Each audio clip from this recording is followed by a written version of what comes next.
So it is getting to that point where those internal polls are really starting to give people pause. In particular, commentators on corporate media. One of them, Al Sharpton. Al Sharpton is very angry with Jill Stein. I think you need to hear this, and then I'm going to show you why there is such upset. Let's go ahead and bring in this clip here. What is their point of running? They were not in the debates because they're not running in the primaries. So, I mean, what is the point other than they end up messing up someone that may be closer to their politics than the other? Well, First correction. They're not in the debates because the Democratic Party and the Republican Party, they have changed the rules ever since Ross Perot was on the debate stage to make it more difficult for them to be a part of the debates. They even changed the rules this year so that RFK couldn't be a part of the CNN debate. That's why they're not on the debate stage, right? So Al Sharpton says, what's the point? Why are they doing this? I don't get it. They know they can't win. Why are they doing this? Let me say something, Al Sharpton calls himself a social justice activist, right? Like he's done a lot of activism in his day. So Al Sharpton, of our people, he knows that in activism, you don't always win, but you fight. It sounds like Al Sharpton forgot his roots, or he's doing this on purpose because he wants to keep his gig at MSNBC. He is one of those people that unfortunately went from being an activist to selling out. He followed that pipeline. There's a number of them. Van Jones also used to be an activist. Billionaires and corporate media and the US government, it is not uncommon for them to go after people like that who have a powerful voice in the activist movement and to bring them over to their side. And a lot of people will do it to sell out for the money. I think you asked the money question. I don't think there is a point other than to be a spoiler. They make the argument that they represent viewpoints that need to be on the ballot to give voters a choice, even though. You hear this? I don't think there is a point but to be a spoiler. Then he goes on to say they make the argument that they give voters who have a different viewpoint a choice. But you just said the only purpose is for them to be a spoiler. So which is it? Not everybody agrees with one of those two parties. Not everybody is all in for the Republican Party, and not everybody's all in for the Democratic Party. And most Americans don't vote, period. So here is Al Sharpton and this clown telling you basically that voters shouldn't have a choice. Al Sharpton's a Democrat. Doesn't the Democratic Party always brag about democracy, protect our democracy? And they're the main ones kicking people off the ballot.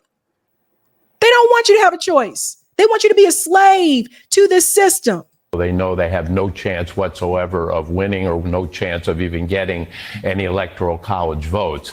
But it's very clear in the case of Jill Stein in 2016, the Russians, through their social media efforts, were very much promoting her.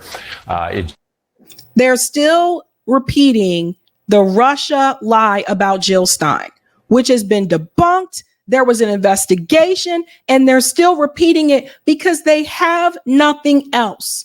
Now, I want to talk about electoral college votes. George Wallace received electoral college votes. That was the last time a third party candidate was able to do that.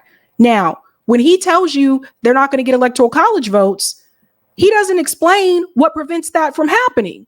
He doesn't explain that networks like MSNBC, CNN, and Fox News, they smear these third party candidates, or they ignore them altogether. The only reason they talk about Jill Stein right now is because they saw those internal polls. Okay. Now they're like, oh no, she's a threat. She might be a problem. They don't talk about the fact that this is a grassroots campaign. They're not taking money from AIPAC. They're not selling out like the corporate shill politicians. So if you're getting blacked out from corporate media, if they're not allowing you to be on the debate stage, how are you supposed to get to that point? Do you see what I'm saying? So they don't mention those things. And yet, Jill Stein is polling above Kamala Harris with Muslim voters in the swing states. because she did the work on the ground. It's very clear that both Stein and West have benefited when it comes to signature collection to get on the ballot in swing states, that Republican-connected Trump lawyers have been involved in their efforts, and Republican money looks like it's at the heart of getting West on the ballot. Hasn't Kamala Harris accepted Republican money? Haven't Republicans endorsed Kamala Harris? Hasn't Kamala Harris, touted on the debate stage that she was happy that she received an endorsement from Dick Cheney? You really ain't got no room to talk, fam. You really have no room to talk. You're sitting here pretending like Kamala Harris has no association with Republicans when she does, and she brags about it. What is this? Ay. So these are spoiler efforts, and anybody who thinks about voting third party, whether they're voting because they don't think Harris is progressive enough, they don't like her position on Gaza, they think because of fracking she's not green enough, all they are doing is electing Donald Trump president. And anybody who knows, a neighbor, a friend, anybody who says, I don't like either candidate, I think I'm going to vote third party, let them know they are electing Donald Trump if they do that. Do you see what they're doing? You see what they're doing?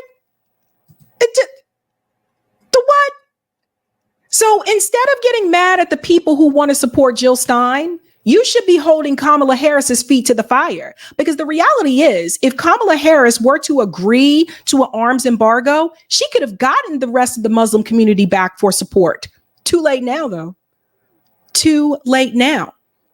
And now she is losing the working class. Is this Jill Stein's fault too? I never. Check this out. The points that just jump off the screen should set off sirens. All right, this is union households. This is Democratic margin in presidential election. It ain't what it used to be. You go back to 1992, Bill Clinton won that union vote by 30 points. Hillary Clinton only won it by 12 points back in 2016. That was the lowest mark for a Democrat since 1984, Mondale versus Reagan. But look at where Kamala Harris is today. She's only leading by 9 points. That would be the worst Democratic performance in a generation, 10 points off the... Pause. Everybody take a look at this picture, ladies and gentlemen. Let's go back just a little bit so you can see. Okay. Bill Clinton was able to receive plus 30 points with union households. So we're talking about union voters that are a part of a union. Bill Clinton plus 30 in 1992. Now, obviously that decreased when he ran for re-election because the Teamsters did not endorse him the second time around because of NAFTA, right? That was the last time the Teamsters decided not to endorse. And then fast forward to today where they're not endorsing either party. Hillary Clinton got plus 12. Joe Biden received plus 19. Kamala Harris is at plus 9 points with union households. So now, I'm sorry, is this Jill Stein's fault too?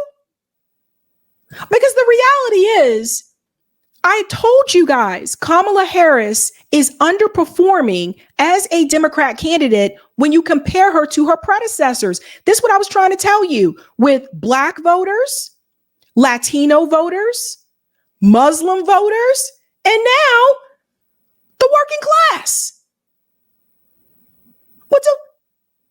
Is this Jill Stein's fault too? That would be the worst Democratic performance in a generation, 10 points off the mark of Joe Biden, who, of course, won 4 years ago, was sort of that union guy, Union Joe, right? Won it by 19 points. She's 10 points off his mark, and the worst in a generation if this, in fact, holds, Sarah. It is interesting to note that the difference between this, and Biden still won. Still won. But those numbers are significantly down. All right. Talk to me about manual labor, those folks who went to trade schools. Yeah, those folks who use their hands. I think a lot of people oftentimes conflate the union vote with those who use their hands. Mike Rowe, of course, has been arguing more people should go to trade schools. More people should get a vocational degree. Look at this margin. This, to me, oh boy, does this tell you about the state of our politics now versus back in the early 1990s. Margin among vocational and trade school grads in pre-election polling. Bill Clinton was leading that vote over George H.W. Bush by 7 points. Look at where Donald Trump is today over Kamala Harris, a 31-point advantage. When I think... Pause. Ladies and gentlemen, this is a problem for the Democratic Party. This is a problem. You know what this shows you? If Donald Trump is at plus 31 points for 2024 with union, this is the margin among vocational and trade school grads. So people that are working with their hands, right? So electricians, carpenters, etc. The Democratic Party has lost the working class because the Democratic Party decided to, win over Goldman Sachs, Wall Street, the Ivy League educated crowd. That's what they wanted. That's what they got. How did you let the Republican Party beat you with the working class? This is how sad the Democratic Party has fallen. That's not Jill Stein's fault. That's the Democratic Party's fault.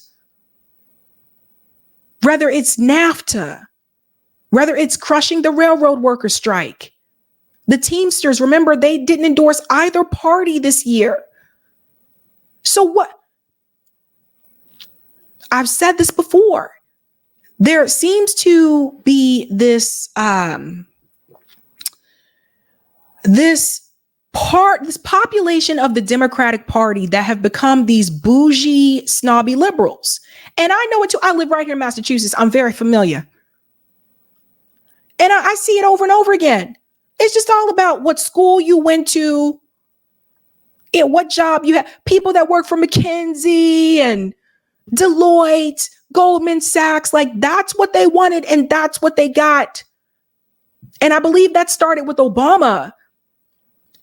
And somewhere along the way, you totally lost connection with the working class. Right now, Kamala Harris is making statements saying that she's going to do a bus tour to HBCUs across the country. She's going to go to historically Black colleges across the country and speak to them. Okay, I have no problem with that. But are you doing a bus tour around the country to go speak to working class, low income people, particularly Black people? Are you speaking to them? Bill Clinton did that. Bill Clinton went into McDonald's, Burger King's, all these different places to speak to the workers. Now, he still screwed them over later on with NAFTA. But Kamala Harris, Barack Obama, they have put themselves in these groups, this bubble where they're really only talking to people that are on their level.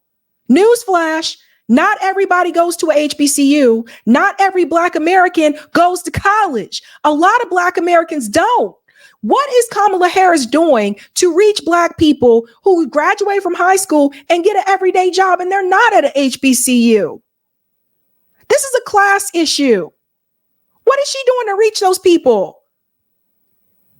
People think of the working class. They think of people who use their hands. And we know that Donald Trump has been going after that vote. And he is in a very, very strong position, more so perhaps than any other bloc. The folks who go to trade school, vocational school, that has moved from being a core Democratic group to now being a core group of Donald Trump's massive amount of support among the working class. All right, let's move on to voters of color. And there's a very specific group that you looked at. And what are you saying, Gary? Yeah, we've been noting on this program, right, that Donald Trump seems to have been having some real impact among voters of color, getting into that traditional Democratic support. And I was very interested to see this because we're talking about the working class, right? So this is the margin among non-college graduates, all right, the voters of color. You go back 4 years ago, look at that. Joe Biden won that group by 45 points. Look at where Kamala Harris's support is today. She's still leading amongst that group, but that lead is down 17 points to just 28 points. And I will note that the margin among voters of color who actually graduate college has only been changed by 5 points. 5 points compared to 4 years ago.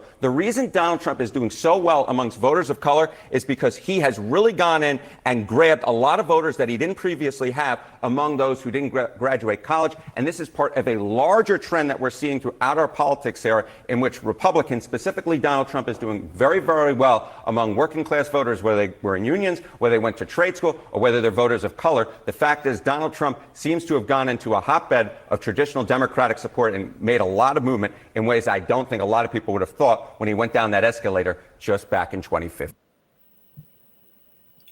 Whose fault is that? That is the Democratic Party's fault. That's their fault. Now, I'm going to show you some polls because Real Clear Politics put up new averages. Arizona, Trump is now he's ahead of Kamala in Arizona. We're looking at the swing states. Nevada. She's ahead of Donald Trump in Nevada, but he's now gaining up on her in Nevada. He has 47.6. She has 48.7. Wisconsin. See, I told you these polls would change. She's ahead still in Wisconsin, but look, she's at 49. He's now at 48.4. It wasn't that close before. Michigan. In Michigan, she's at 48.9. Trump is now at 47.5. She had a bigger lead. She's losing that lead. Pennsylvania. Kamala Harris is now behind Donald Trump in Pennsylvania. He's at 48.2. She's at 48.1. She was ahead of him by 5 points at one point. North Carolina. Donald Trump is pulled in the lead. 49.1. She's at 48.4. Does everybody see what's happening? Georgia. As you can see here, Donald Trump's at 49.4. She's at 47.9. It's very obvious what's happening, ladies and gentlemen. So I want to ask you a question. If this race is as close as they are continuing to tell us that it is, how is that possible if Kamala Harris is not on par with her predecessors when it comes to Black voters, Muslim voters, now the union voters, Latino voters? That's 4 groups that I just gave you. She's behind her predecessors with those 4 groups. So if that is the case, how is Kamala Harris ahead nationally like they tell you that she is? And how is this race as close as they say it is? I'm going to tell you what I think. I don't believe this race is as close as they say it is. She's already lost the majority of the Muslim votes. I showed you the internal polls. And it's not even just about her. The Democrats in general, they're not showing you this. When we look at this one, when it comes to the Senate, battle for the Senate 2024. Everybody look at this. Right now, the Republicans are in the lead. The Republicans have 50. The Democrats have 44. There are 6 that are a toss-up. So if all of those 6 that are toss-ups are Democrats, let's say all the Democratic Party wins all 6 of the toss-ups. Let's just pretend that happens. Now we have a tie. We have 50-50. So if you have a tie in the Senate, once again, we're back in the same situation we were before at the beginning of Biden's administration, which means you have to defer to the Senate parliamentarian. So if the Democratic Party has been doing so well, why is this happening? And if the Democrats don't win the Senate, all those promises that Kamala Harris made to you, she is not going to be able to accomplish, because her answer is it will get passed in the House, it will pass in the Senate, and when it hits my desk, I'll sign it. But it has to pass in the Senate. I'm not even going to focus on the House, because things pass in the House all the time and they fail in the Senate. So let's focus on the Senate. This is very important. When they're telling you what they are going to do once it passes in the Senate and they will sign it, you need to look at these Senate races, because right now the Democratic Party is not winning the Senate races. So if the Republicans take back the Senate, Kamala Harris ain't signing shit. Pass that on to your friends. Pass that on to your friends. A lot of voters fall for this over and over again.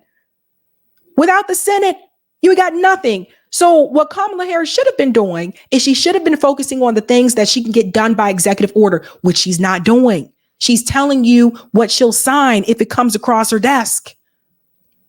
That's something that Jill Stein did really well, though. Jill Stein focused on what she can do by executive order.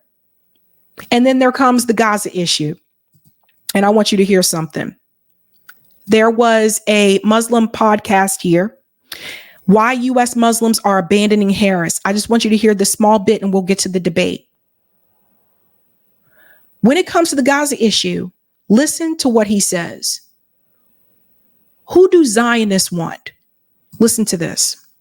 The Democrats are saying that it's better to offend the Muslims because they are more likely to forgive us for committing a genocide. So that's very clear. So it seems to me that if Harris wins, Zionism wins. The Zionists are panicking and scrambling. The reason why this power suddenly exists is precisely because the elections are so tight. Sammy, are you calling for Muslims to vote for Donald Trump in his next election? There is a very real chance that the two-party system in America could be broken in November. You break the two-party system, Gaza breaks the two-party system, Gaza breaks the invincibility aura of Zionism. It's not about whether Jill Stein is the perfect candidate or not. We're talking about limbs being collected in garbage bags. We're talking about Biden, who has given Israel every single weapon that it has demanded. Explain to me what Trump will do that is worse. Explain to me how much further you can go than.